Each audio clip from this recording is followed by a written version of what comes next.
एक राजा था जिसकी एक सुंदर और बुद्धिमान बेटी थी। राजा का महल भव्य था, पर उसकी बेटी का दिल गरीबों के प्रति करुणा से भरा था। राजा अपनी बेटी को दुनिया की सारी संपत्ति देना चाहता था, पर बेटी हमेशा कहती, पिता, मुझे दौलत से ज्यादा सच्चे रिश्ते और मानवता की कीमत समझ आती है। एक दिन राजा ने एक प्रतियोगिता आयोजित करने का फैसला किया, जिसका पुरस्कार सबसे अच्छी चीज थी। राजकुमारी ने गरीबों की मदद करने का फैसला किया।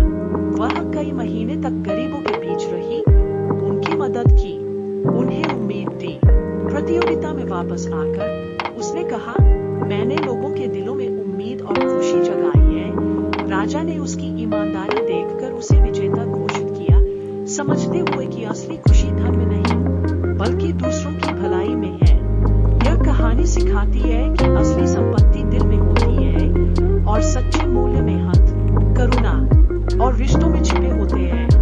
राजकुमारी ने अपने कर्मों से साबित किया कि सच्ची समृद्धि धन में नहीं, अपितु मानवता की सेवा में है। उसने गरीबों की मदद करके न केवल उनके जीवन में परिवर्तन लाया, बल्कि अपने पिता और पूरे राज्य को भी एक महत्वपूर्ण सबक सिखाया।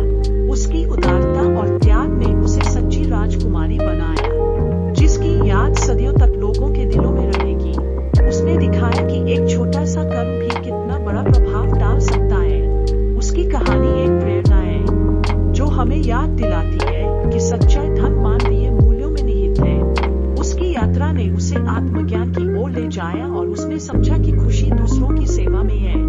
राजकुमारी की कहानी एक मार्मिक कहानी है, जो पीढ़ी दर पीढ़ी प्रेरणा देती रहेगी। यह कहानी हमें याद दिलाती है कि दया, करुणा और सेवा ही जीवन का सच्चा उद्देश्य है। इस कहानी से हम सीखते हैं कि असली समृद्धि धन दौलत में नहीं, बल्कि मानवीय गुणों में निहित होती है। यह कहानी एक प्रेरणा है, जो हमें अपने आसपास के लोगों की मदद करने और सच्चे मानवीय मूल्यों को अपनाने के लिए प्रेरित करती है। राजकुमारी की कहानी एक अनमोल निधि है, जो हमें जीवन के वास्तविक अर्थ को समझ